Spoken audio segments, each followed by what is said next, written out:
Hello दोस्तों, आप सब कैसे हैं। आज हम बात करेंगे कि आप जैसे कि नई चीज़ें सीखना चाहते हैं तो कैसे आप सीख सकते हैं। जैसे कि हम सारे लोग हैं जिस फैमिली में हम पैदा होते हैं वही कल्चर को हम फॉलो करते हैं और लैंग्वेज वगैरह भी वही बोलते हैं। जैसे कि अगर आपकी फैमिली हिंदी स्पीकिंग है तो यू स्पीक हिंदी, और अगर आपकी फैमिली इंग्लिश स्पीकिंग है देन यू स्पीक इंग्लिश, और अगर आपकी family speak both languages then you speak both languages. Okay. और अगर आपकी फैमिली में मोर देन 2 लैंग्वेजेस हैं तो आप मल्टीलैंगुअल लैंग्वेजेस आप सीखते हैं।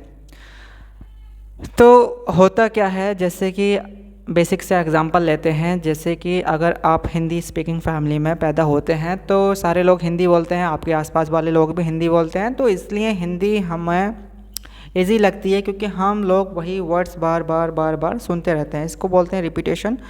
और जब वो चीज़ें हमारे अंदर जाती हैं तो हम उन चीज़ों के लिए कंडीशन हो जाते हैं, प्रोग्राम हो जाते हैं। क्योंकि आपको कैसे पता कि आपका नाम ये है, क्योंकि आपसे वही नाम बार बार बार बार बोला गया, तो आपको उसके लिए आप प्रोग्राम हो गए, आपको पता चल गया कि यही मेरा नाम है। तो आपकी ये जो है हैबिट बन गई है। अगर आप कोई भी नई लैंग्वेज सीखना चाहते हैं, फॉर एग्ज़ाम्पल अगर आपको हिंदी आती है, अब आपसे इंग्लिश नहीं आती है, या फिर आप दूसरी नई लैंग्वेज सीखना चाहते हैं इंग्लिश के अलावा भी, तो आपको क्या करना पड़ेगा। ये नहीं कि 1-2 दिन के लिए मोटिवेशन आया और करने लगे, नहीं, आपको अपनी हैबिट बनानी पड़ेगी। Habit, yes. क्योंकि जब आप हिंदी बोलते हैं तो क्या होता है, ये आपकी हैबिट में होता है। आप बिना सोचे समझे एकदम आंसर दे देते हैं, बोल लेते हैं। इंग्लिश के लिए क्यों नहीं हो पाता है, क्योंकि बात यह है कि वो हमारी हैबिट में नहीं है। हम बोलना चाहते हैं लेकिन हैबिट में नहीं है, सबसे पहले हिंदी आगे आती है।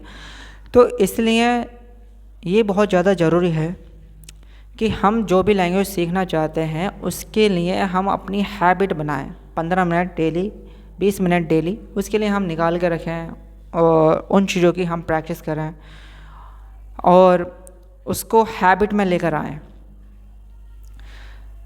तो इसका एग्ज़ाम्पल हम ये भी ले सकते हैं, जैसे कि बहुत बार क्या होता है हमारे घरों में, अगर जैसे कि फॉर एग्ज़ाम्पल मान लीजिए कोई बोर्ड का स्विच ख़राब हो गया, तो हमारा हाथ बार बार बार बार उसको ऑन ऑफ करने में जाएगा, हैं। तो हमें पता है अब वो ख़राब हो गया है, तो हमारा हाथ उधर नहीं जाएगा, और हमने अगर सही भी करा लिया तो कुछ दिनों तक तो हमें ऐसा लगता है कि हाँ, फिर भी हैबिट वही लगी रहती है कि इसको ऑन नहीं करना। तो ये रहता है क्योंकि जब हम बार बार कोई चीज़ करते रहते हैं तो वो हैबिट हो जाती है। और आप कैसे प्रैक्टिस कर सकते हैं इन चीज़ों के लिए, बहुत सारी चीज़ें हैं जहां आप प्रैक्टिस कर सकते हैं। जैसे कि आपके पास एप्लीकेशन भी हैं, अब तो ऐप हैं जहां आप डाउनलोड कर सकते हैं, या फिर आप कोचेस हैं, मेंटोर्स हैं, आप उनकी हेल्प ले सकते हैं इन चीज़ों को सीखने के लिए। और आप सोचते हैं कि यार मेरे आसपास में तो कोई नहीं है, कैसे मैं करूँगा, तो इसके लिए आपको क्या करना पड़ेगा। इसके लिए जैसे कि आप मिरर कम्युनिकेशन, मिरर टॉक करें, आप खुद से ही अकेले में खुद से 2-3 वर्ड, 2-3 सेंटेंस आप प्रैक्टिस करें, खुद से बोलें कैसे कम्युनिकेशन करना है।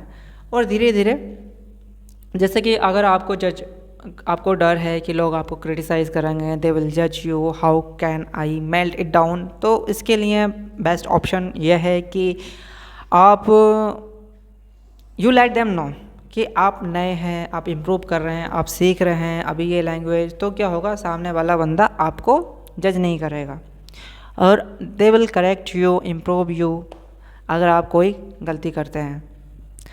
तो आज के लिए इतना ही। Thank you so much for joining me and I will see you in the next video. आप लोग मुझे बताएं ये वीडियो आपको कैसा लगा, और I will see you in the next video. Bye, have a great day, God bless you.